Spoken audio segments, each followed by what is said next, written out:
Les agradezco conectarse a la charla de hoy. Hoy les quería conversar acerca del proceso del desarrollo de un medicamento y la idea es contextualizarlo primero en condiciones normales, cómo es que esto ocurre convencionalmente, no en condiciones de pandemia. Después contarles un poco en la contingencia actual en la que estamos, cómo están avanzando los medicamentos y las vacunas que se están estudiando para el COVID-19. Y al final quiero terminar la presentación con algunos de los aspectos que nosotros investigamos en el laboratorio de entrega de fármacos que dirijo en la Universidad de Chile. Mi nombre es Javier Morales, soy profesor de la Universidad de Chile en la Facultad de Ciencias Químicas y Farmacéuticas. También dirijo el Centro de Nuevos Fármacos para la Hipertensión y también soy investigador asociado del Centro ACTIS. También es un centro que avanza en conjunto entre la Universidad de Chile y la Católica. Bueno, vamos entonces. Quería partir por algunas generalidades, primero para bajar y que todos partamos desde un entendimiento común de a qué nos referimos nosotros los farmacéuticos cuando hablamos de un medicamento.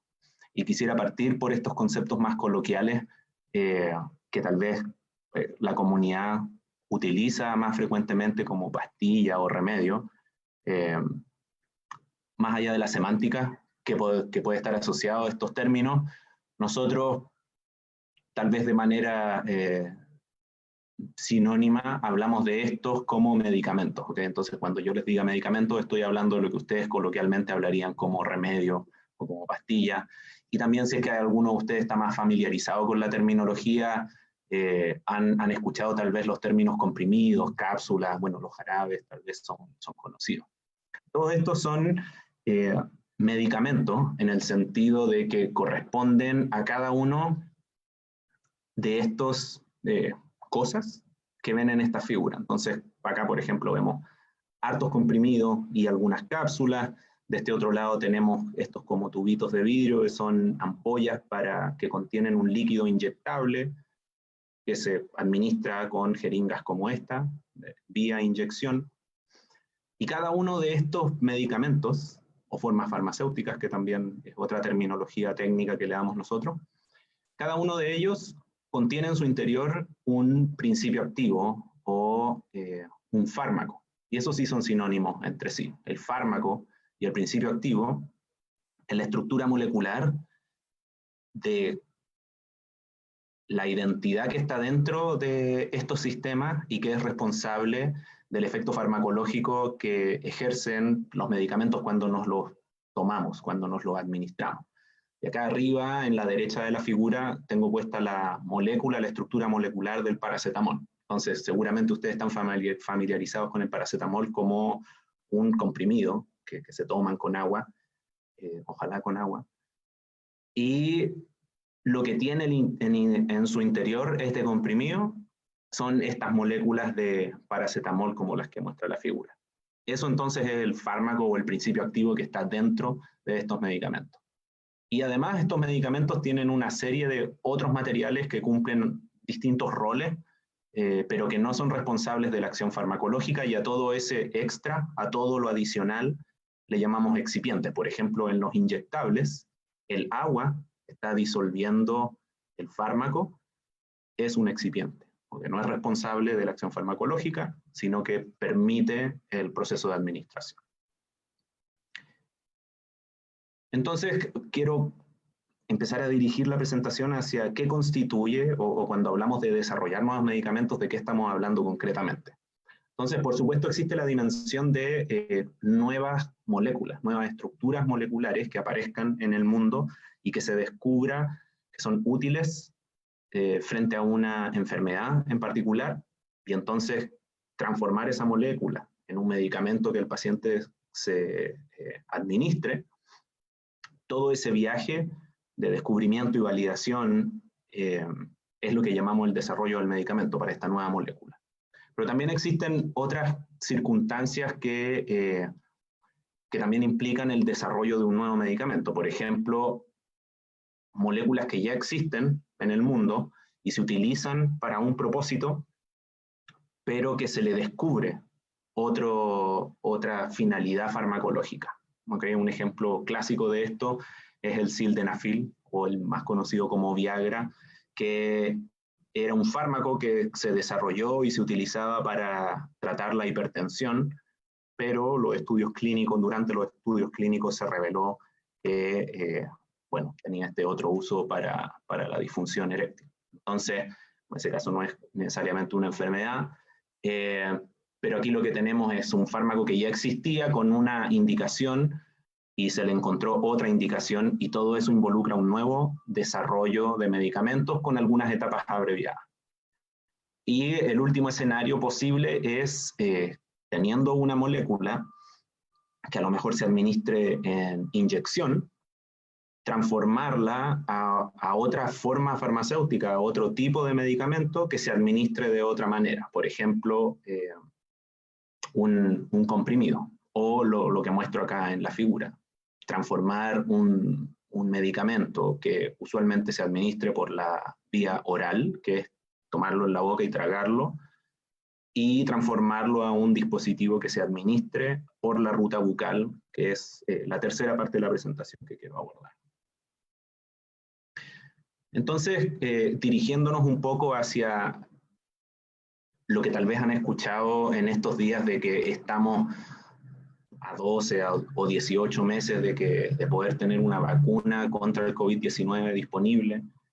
En realidad, bueno, hay algunas compañías que presentan expectativas de hasta 6 meses incluso. Bueno, todo esto emerge de este desarrollo normal de cuando se tiene un nuevo medicamento. Y cuando digo normal me refiero a condiciones normales en que no hay pandemia, emergencias sanitarias como en la que vivimos hoy. Usualmente este es un proceso muy largo, que dura, bueno, si hacen una compilación acá en la parte de arriba de esta figura, a lo largo de todos estos años podría ser 15 años fácilmente.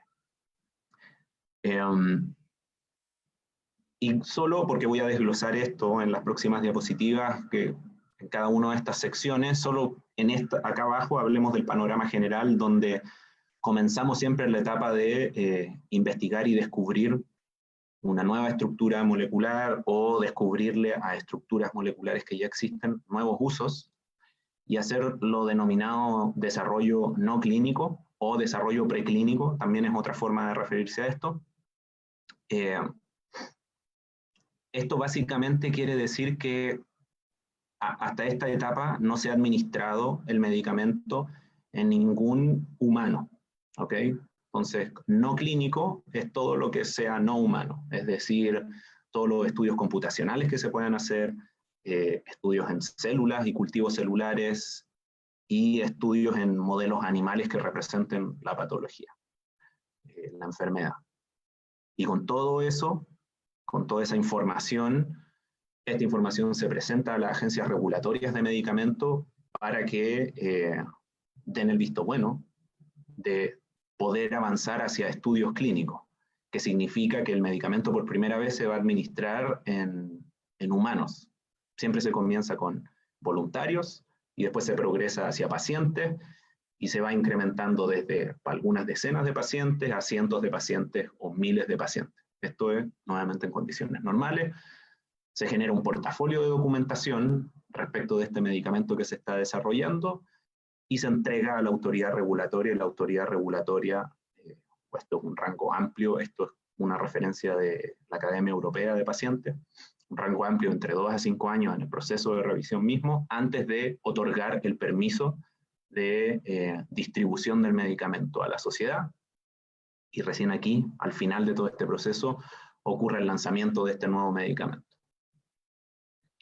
Sobre la primera parte del proceso de desarrollo, que acá aparece listado como un proceso que podría tardar entre 3 a 6 años, acá lo que ocurre es, bueno, existen estudios computacionales donde uno puede estudiar si tal o cual molécula interactúa mejor o peor con las proteínas o receptores o los blancos terapéuticos que son responsables de las enfermedades que sufrimos nosotros. Esto presenta que este desarrollo de nuevos medicamentos parte con alrededor de 8.000 o 10.000 candidatos, dependiendo de las referencias que estén buscando. Esto es porque computacionalmente uno puede avanzar muy rápidamente en establecer si el candidato 1 es mejor o peor que el candidato 2. Y entonces se puede estudiar estos 10.000 candidatos en un espacio de tiempo muy reducido.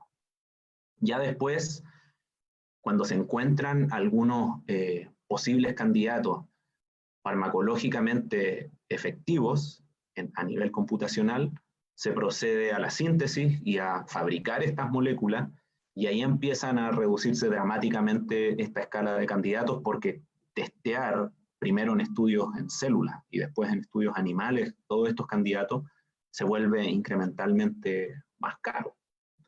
Entonces, bueno, la siguiente primera etapa de validación es estudiar en cultivos celulares, que es células que puedan representar la enfermedad, y entonces aplicarle estos fármacos que estamos estudiando y ver si es que ese fármaco contribuye a mejorar la simulada situación de enfermedad que uno desarrolla en estas células. Estos son los denominados estudios in vitro. Después vienen los estudios in vivo, que se llaman, que son estudios en animales, y también existe el desarrollo de modelos de las enfermedades animales. Por ejemplo, en el contexto del coronavirus, se estudian animales que se enferman con COVID-19 y desarrollan los síntomas, y se prueban tanto terapias como medicamentos, como fármacos curativos o vacunas en la estrategia de prevención de que se manifieste la enfermedad. Eso es la etapa in vivo del desarrollo de medicamentos. Y todo esto que les he relatado es lo que conocemos como el desarrollo no clínico o preclínico. Y toda esta información, cuando ya se tienen buenos candidatos, se presentan a las autoridades sanitarias regulatorias de los países, y ellos evalúan si es que es permisible que se inicien estudios en humanos. ¿Okay?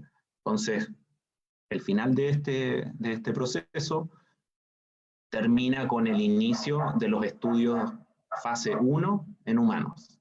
Y para los estudios clínicos, en todo el mundo se conocen por lo menos 3 fases clínicas del desarrollo de medicamentos, donde van incrementando el número de sujetos que forman parte de los grupos de estudio, y van incrementando en qué es lo que yo estoy investigando o qué información estoy obteniendo a partir de estos estudios. Entonces, en la fase 1 se estudian entre 20 a 100 voluntarios sanos, y esto es una primera distinción. La fase 1 siempre es en sujetos sanos, a diferencia de la fase 2 y 3, que es en pacientes directamente. Gente que tiene la enfermedad y estamos viendo si podemos curarlos de la enfermedad, o en el caso de vacunas, si podemos prevenir la aparición de la enfermedad. Y en la fase 1 son voluntarios sanos. Y es así porque esta fase 1 tiene como solo objetivo el identificar si es que las dosis que se pretenden administrar de este nuevo medicamento van a desarrollar efectos secundarios. Entonces, este primer test es para conocer si es que el medicamento va a ser seguro o no. Si se pasa esa valla, entramos en la dimensión de los pacientes, ya en los estudios de fase 2, que comienzan con cientos de pacientes o un poco más. Y en esta dimensión de análisis se persigue evaluar si el fármaco en las dosis que se está administrando logra la eficacia para lo que fue diseñado. El tratamiento de una enfermedad, o en el caso de una vacuna, prevenir el desarrollo de la aparición de los síntomas. ¿Okay? De todas formas, todos estos pacientes además están continuamente siendo monitoreados para identificar posibles nuevos efectos secundarios. Y finalmente la fase 3 tiene como objetivo exponer a un número muy grande de pacientes, varios miles de pacientes, nuevamente explorando eficacia y siempre explorando seguridad, y la idea es evaluar ahora distintas dosis, es decir, distintas potencias de las presentaciones que se van a disponer. También tiene un objetivo de explorar distintas poblaciones. De hecho, en condiciones normales, insisto, todo esto en condiciones normales, lo que se haría es estudios multicéntricos que se llaman, que es en un país muy grande o en múltiples países se desarrollan estudios clínicos para acceder a muestras diferentes de población. Entonces, validar que esta molécula sería útil no solo en muestras pequeñas de pacientes, sino en una gran muestra de pacientes. Todo esto tarda otros 6 a 7 años más, usualmente, y al final de todo este estudio, con resultados positivos, se marca el inicio del proceso de evaluación de toda la información. Entonces toda la información que se recabó, tanto en la etapa clínica como en la etapa no clínica previa incluso, todo esto se entrega a las autoridades sanitarias. Las autoridades sanitarias lo revisan en este caso, como les decía, entre 2 a 5 años, y si el veredicto es positivo se aprueba, se autoriza el despliegue de este nuevo medicamento a la sociedad. Allí donde la autoridad regulatoria ejerce su acción. Es decir, si se autoriza en Estados Unidos, por ejemplo, cuando venga a Chile, eventualmente, el ISP, que es nuestra autoridad regulatoria, también va a tener que revisar todo este historial de información y emite un juicio de aprobar o no aprobar, posiblemente aprobar, si es que ya fue aprobado por otras autoridades regulatorias.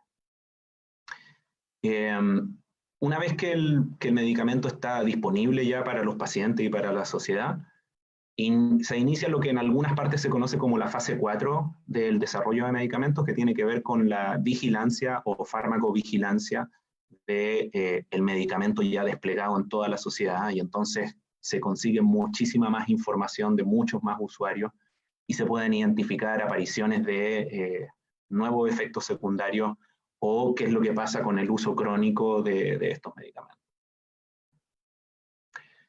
Y lo que quería hacer a continuación era plantearles un poco la diferencia que existe entre este panorama convencional, ya que acá hay otra línea de tiempo. Si se fijan, acá esto propone que en condiciones normales estaríamos en la fase no clínica o preclínica, hasta 10 años en condiciones normales y después otros 9 años tal vez en la fase clínica.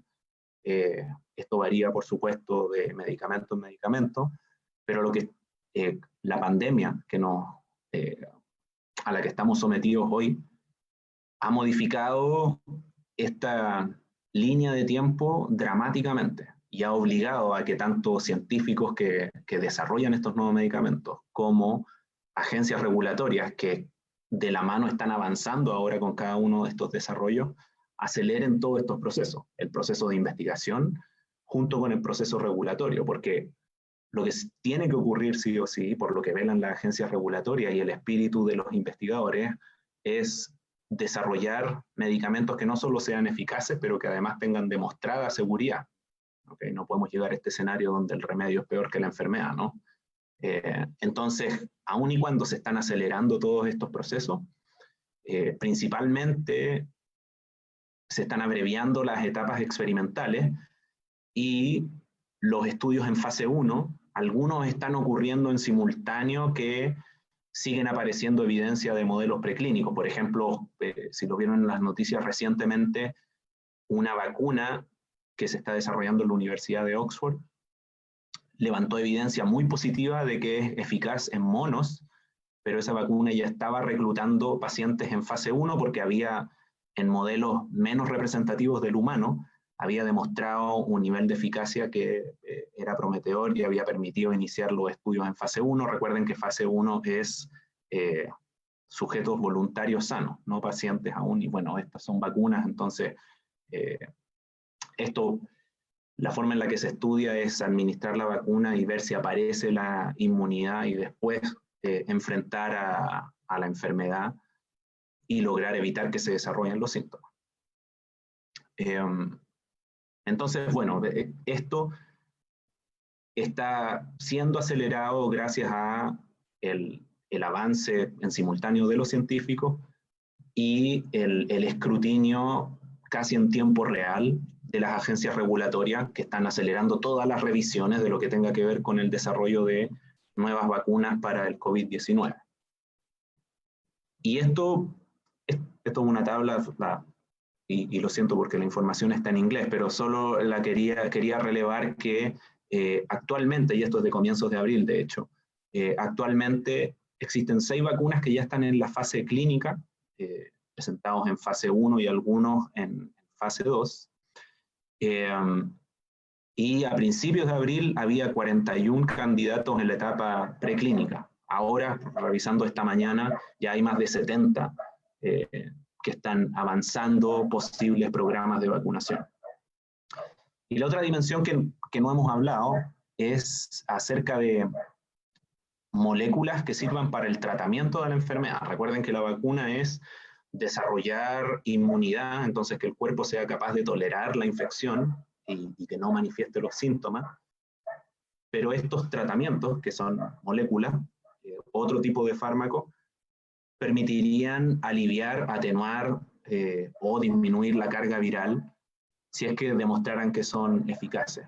Y esto es lo que al comienzo les comentaba, ejemplos de moléculas que son utilizadas convencionalmente para otros propósitos y que se ha descubierto que tienen potencial de acción contra la infección del virus responsable del COVID-19.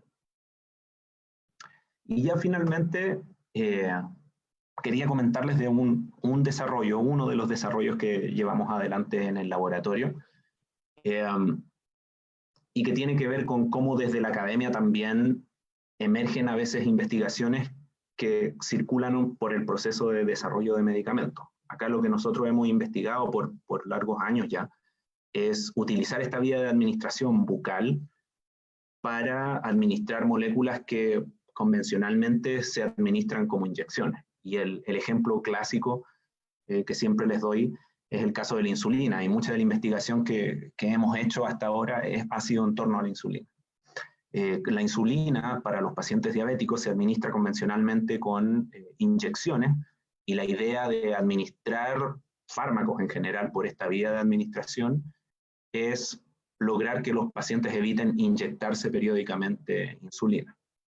Entonces, bueno, como vía de administración presenta una serie de ventajas, principalmente en el caso de la insulina y los denominados fármacos biológicos, péptidos y proteínas principalmente, no pueden ser administrados por el tracto gastrointestinal, no pueden ser administrados en un comprimido por la boca y que se trague, porque el pH ácido del estómago y las enzimas o la capacidad de degradación que tenemos en el tracto gastrointestinal frente a este tipo de moléculas es muy potente. Entonces, no se puede administrar en un comprimido y lo que se hace es inyectarlo. Y entonces esta vía de administración evitaría el paso por el tracto gastrointestinal y se absorbe directamente en el cachete. Entonces, si se fijan acá, esto es depositar al interior del cachete una película, un film, en contacto con la mejilla, que se absorbe aquí en el cachete y directamente entre a la circulación de todo el cuerpo. Se pueden alcanzar efectos rápidos o lentos, dependiendo de cómo se haga el medicamento, y esto es relevante también para la insulina. Y la principal limitante tiene que ver con el espesor de esta barrera de absorción, y además porque está en la boca, ¿no? Y en la boca hablamos, con la boca comemos, y tenemos constante actividad, y entonces este parche o película o film tiene que quedarse fijo durante el proceso de absorción y de administración. Y eso es una barrera relativamente sencilla en términos tecnológicos de abordar. Y lo mismo con el sabor. Es fácil controlar o hacer este parche de modo de que no se sienta el sabor cuando es administrado. Entonces, la forma en la que hemos desarrollado estos nuevos medicamentos es adaptando la tecnología de impresión por inyección de tinta, que son las impresoras convencionales que conocemos, y adaptándolas para que a través del proceso de impresión desarrollemos estos parches. ¿Okay? Entonces, lo que hacemos es, en vez de ocupar papel, ocupamos el parche sin fármaco. El fármaco lo cargamos en el cartucho que se pone dentro de la tinta, dentro de la impresora, y utilizando una rutina de impresión convencional, depositamos el fármaco sobre la superficie de estos parches o estos films bucales. Entonces, como les mencionaba, esto se pone al interior del cachete, que es el denominado epitelio bucal, y una vez que se administra, la dosis que se disponga en este parche, en este film, se absorbe e ingresa a la circulación de todo el cuerpo. Entonces, en ese sentido sería una forma de intercambiar el efecto de la inyección, que también logra lo mismo. La inyección permite disponer el fármaco en todo el organismo, lo mismo lograríamos con este parche. Y bueno, esto es solo el único gráfico que les voy a poner en la presentación de resultados de cómo con esta tecnología hemos logrado permitir la absorción de insulina cuando la disponemos en cachete o en un estudio simulado de absorción bucal. Y volviendo al gráfico que habíamos revisado previamente, todo lo que nosotros hemos avanzado hasta ahora ha estado en la dimensión preclínica. Primero hicimos todo el desarrollo de la tecnología, de adaptar el proceso de impresión, imprimir insulina, hemos tenido resultados de validación en ratones y ahora estamos planificando más estudios en ratones y estudios en cerdos, que son un buen modelo de nuestros cachetes y de nuestro proceso de absorción de fármacos. Y bueno, después nos quedarán todas las fases clínicas 1, 2 y 3 antes de poder ser aprobado para el uso de la sociedad completa. Y quería cerrar entonces volviendo a esta diapositiva de la vacuna del COVID-19,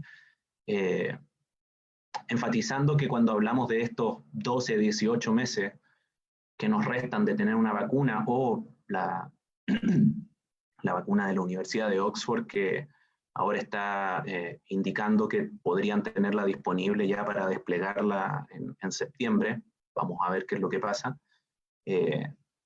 Esto es, o la pandemia actual ha estresado todos los sistemas y es la única razón por la que tendríamos este proceso largo de 15 a 19 años abreviado en unos pocos meses. Y bueno, con eso quiero terminar la presentación acá, agradecer al grupo de investigación que ha sido responsable de lo que les presenté y de bueno, un montón de otras investigaciones, agradecer al Centro de Nuevos Fármacos para la Hipertensión, que es el centro que dirijo, nuestros colaboradores internacionales y los nacionales también. Y con eso, Adriana, tú me comentas de las preguntas que tengamos y vamos avanzando.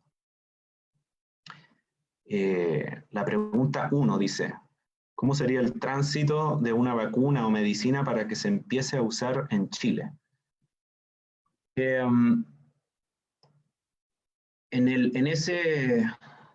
A ver, vamos a volver a esta diapositiva. A esta, yo creo que nos va a servir para varias preguntas. Para que llegue a Chile el medicamento, bueno, primero podría ocurrir el desarrollo nacional de una vacuna.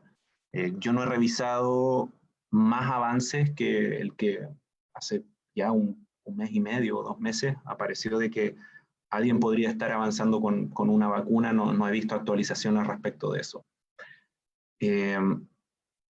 Todos estos avances, si es que se desarrolla una vacuna en el extranjero, ¿no? y está disponible, para que llegue a Chile, el comercializador o la industria farmacéutica que comercialice la vacuna tiene que traer toda la documentación que compiló en sus estudios preclínicos y clínicos, se lo presenta al ISP, el ISP evalúa toda esa información y emite un juicio de que sí es un medicamento posible de comercializar en Chile.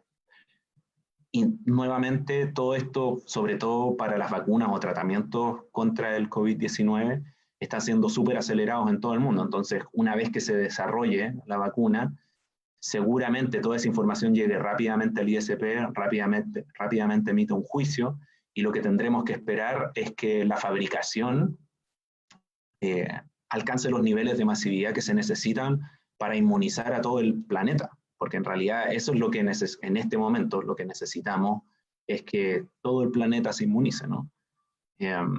Entonces, bueno, las unidades que hay que fabricar son billones y que lleguen a Chile seguramente sea la etapa limitante o lo que nos va a atrasar, seguramente sea que se fabriquen suficientes unidades para que lleguen acá y se desplieguen en Chile. La pregunta 3 dice, ¿es verdad que la fecha de vencimiento real de un medicamento es después de 6 meses? No, vamos a desmitificar esa pregunta.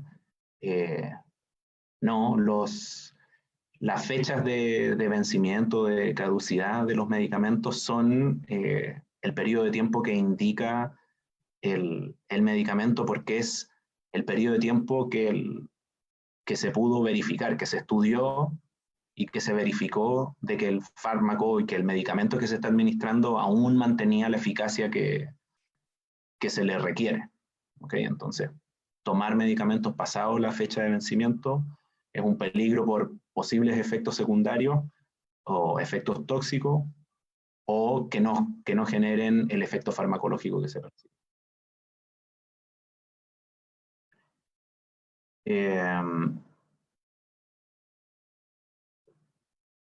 ¿Qué más? Los resultados del Remdesivir. No estoy familiarizado con esa molécula en particular. Sí, y esto es... A ver, veamos si es que... Déjenme volver a esta.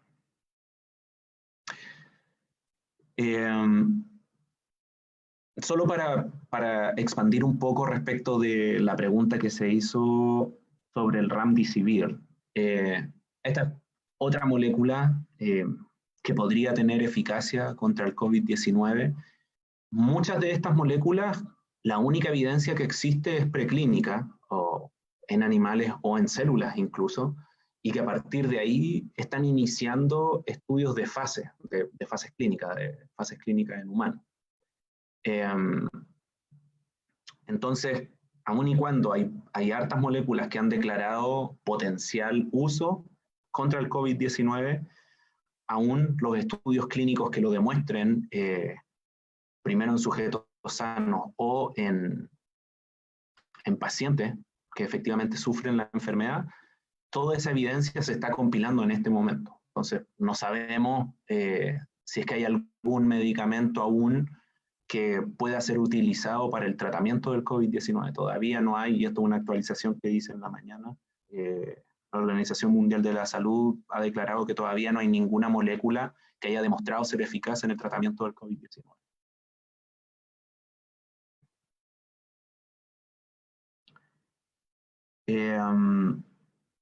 Sobre medicamentos para hipertensos y si tienen alguna implicancia con enfermos de COVID-19.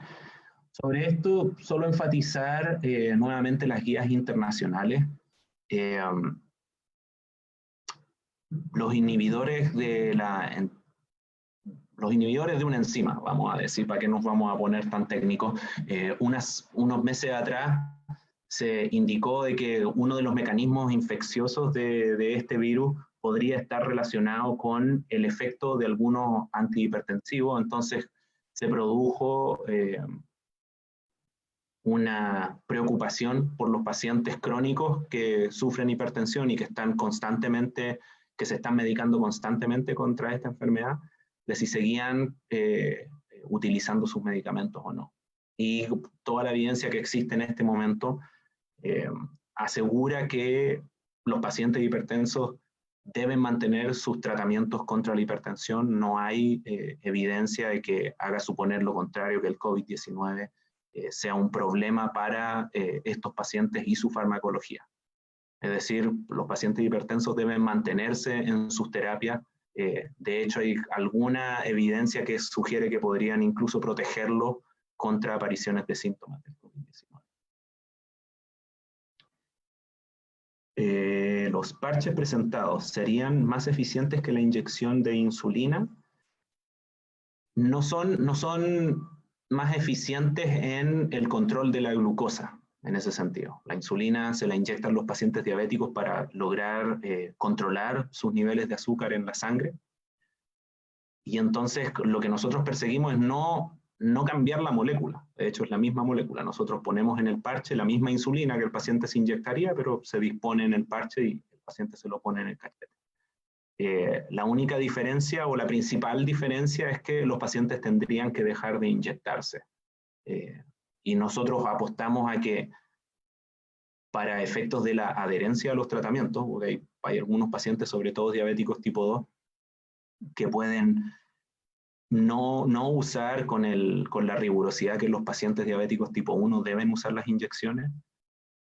Algunos de estos pacientes no adhieren al tratamiento o no se administran la insulina que deben administrarse con la regularidad que es requerida para obtener los beneficios terapéuticos. Entonces, apostamos a que tener alternativamente este parche que les permita administrarse la insulina va a lograr mejores resultados en el avance de la enfermedad.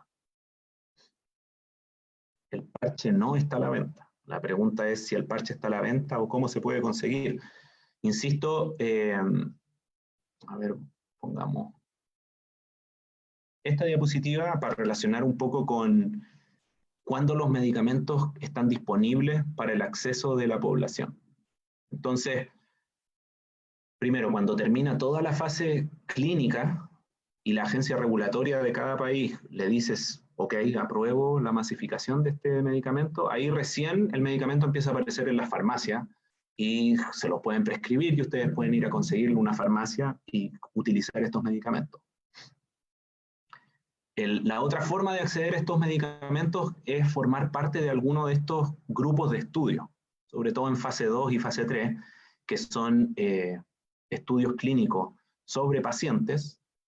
Ahí algunos pacientes que se hayan enterado de estas tecnologías y quieran acceder tempranamente a esta tecnología pueden enrolarse en estos estudios clínicos. Nosotros, como les decía, estamos en la etapa preclínica exclusivamente y en esta etapa todavía ningún humano se puede administrar este medicamento. Entonces, no se puede comprar y aún no se puede acceder porque todavía no avanzamos hacia la fase clínica. Además de un parche de insulina, ¿sería posible aplicar en otros medicamentos? Sí, efectivamente. La tecnología de impresión, que es lo que nosotros desarrollamos en el laboratorio, es compatible. Bueno, no hemos testeado todo el universo de fármacos que existen, pero sí lo hemos testeado en varios fármacos tipo biológicos que les decía, estos péptidos y proteínas similares a la insulina.